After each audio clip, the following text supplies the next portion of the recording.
चलिए आज हम बात करते हैं राज्यसभा के विषय में। और राज्यसभा के विषय में बात करने से पहले हम चाहेंगे कि कुछ सदन होता है उसके विषय में हम बात कर लेते हैं, ठीक है। फिर हम आते हैं अपने मेन टॉपिक पे। तो जो संसद होता है उसके दो सदन होते हैं, पहला होता है राज्यसभा, दूसरी लोकसभा। तो लोकसभा का जो उल्लेख है वो अनुच्छेद 81 में किया गया है। राज्यसभा का उल्लेख अनुच्छेद हमारा आर्टिकल 80 यानी कि 80 में किया गया है। तो लोकसभा के विषय में अगर आप जानना चाहते हैं तो इसी चैनल के में जा करके आप पीछे की वीडियो सर्च करेंगे तो आपको क्लास मिल जाएगी लोकसभा के विषय में, तो आप देख लीजिएगा उसको। तो आज हम बात करने वाले हैं राज्यसभा की अनुच्छेद 80 के विषय में। तो चलिए आगे देखते हैं। राज्यसभा जो होता है हमारा उच्च सदन होता है और राज्यसभा को भंग नहीं किया जा सकता है। जैसा कि हमने जाना पिछले क्लास में कि लोकसभा को भंग किया जा सकता है और वो निम्न सदन होता है। राज्यसभा का उल्लेख अनुच्छेद 80 में किया गया है। राज्यसभा एक अस्थायी सदन होता है। और अगर हम आगे बात करते हैं राज्यसभा के विषय में तो हम देखेंगे कि अधिकतम सीटों की जो संख्या होती है राज्यसभा की, अधिकतम सीटों की जो संख्या होती है वो 250 हो सकती है।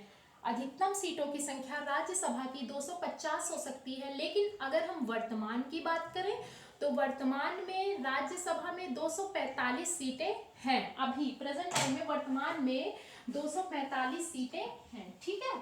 अब हम आगे देखते हैं, नेक्स्ट पॉइंट पे आते हैं। तो हम देखेंगे कि 1/3 सदस्य को हर वर्ष 1/3 सदस्य को प्रत्येक वर्ष पद से हटाया जाता है, यानी पद मुक्त किया जाता है। 1/3 सदस्य को प्रत्येक वर्ष पद मुक्त किया जाता है और इतने ही सदस्य को प्रत्येक वर्ष राज्यसभा में निर्वाचित भी किया जाता है। अब हम आगे का पॉइंट देखेंगे तो नेक्स्ट पॉइंट में हम देखेंगे कि ये जो सीटें हैं जिसमें 245 सीटें हैं प्रेजेंट टाइम में वर्तमान में, इसमें 12 सदस्य जो होते हैं, इसमें 12 सदस्यों को राष्ट्रपति 12 सदस्यों को राष्ट्रपति मनोनीत करता है, ठीक है।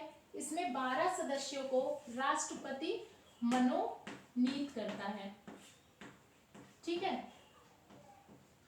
राष्ट्रपति 12 सदस्यों को इसमें मनोनीत करेगा। अब हमने इतने पॉइंट को देखा।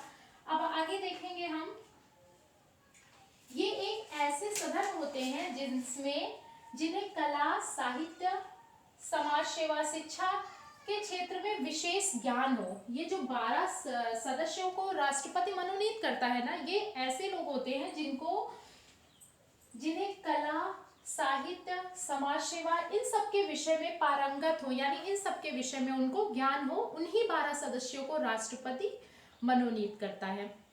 अब हम देखेंगे आगे इनकी योग्यता, लोकसभा के सदस्यों की योग्यताएं क्या क्या हो सकती हैं।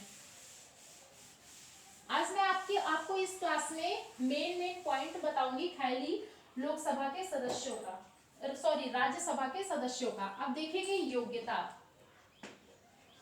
हेडिंग डाल लेंगे योग्यता। जैसे कि हमने लोकसभा के सदस्यों की योग्यता को देखा पिछली क्लास में, आप जाके देखेंगे, वैसे ही अभी हम राज्यसभा के सदस्यों की कुछ योग्यताएं हैं और इनका कार्यकाल, इन सब के विषय में पढ़ेंगे। तो राज्यसभा के जो सदस्य होते हैं इनकी पहली योग्यता है कि वो भारत का नागरिक हो। पहली योग्यता जो होती है वो भारत का नागरिक हो। क्या? भारत का नागरिक हो, भारत का नागरिक होना चाहिए। उसके जो भी राज्यसभा का सदस्य बनेगा ना उसके पास भारत की नागरिकता होना अनिवार्य है। भारत किसी भी लाभ के पद पर ना हो, अर्थात कोई भी सरकारी काम यानी कि नौकरी वो न कर रहा हो किसी भी लाभ के पद पर, तब वो राज्यसभा का सदस्य बन सकता है। किसी भी लाभ न ले रहा हो, कोई भी सरकारी पद का किसी भी लाभ के पद पर ना हो, ठीक है, नेक्स्ट पॉइंट देखेंगे। इनकी आयु की अगर हम बात कर लें तो राज्यसभा का जो सदस्य होगा उसकी कम से कम आयु 30 वर्ष होनी चाहिए। 30 वर्ष, राज्यसभा के सदस्यों की आयु 30 वर्ष निर्धारित की गई है। 30 वर्ष की आयु, जो भी राज्यसभा का सदस्य होगा ना, वो 30 वर्ष की आयु पूर्ण कर चुका होगा, तब वो राज्यसभा की का सदस्य बनने की योग्यता रखेगा। अब हम देखते हैं इनका कार्यकाल। इनका कार्यकाल, हेडिंग डाल लेंगे कार्यकाल। कार्यकाल, राज्यसभा के सदस्यों का कार्यकाल 6 वर्ष होता है।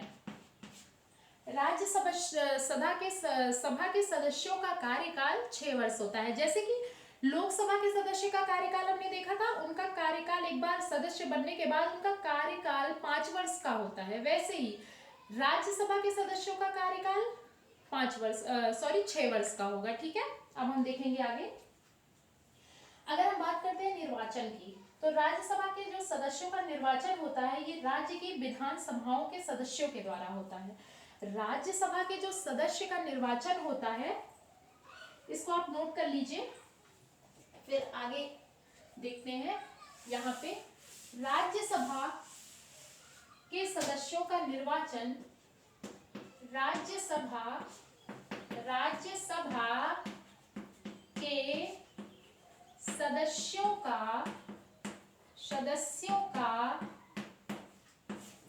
सदस्यों का निर्वाचन,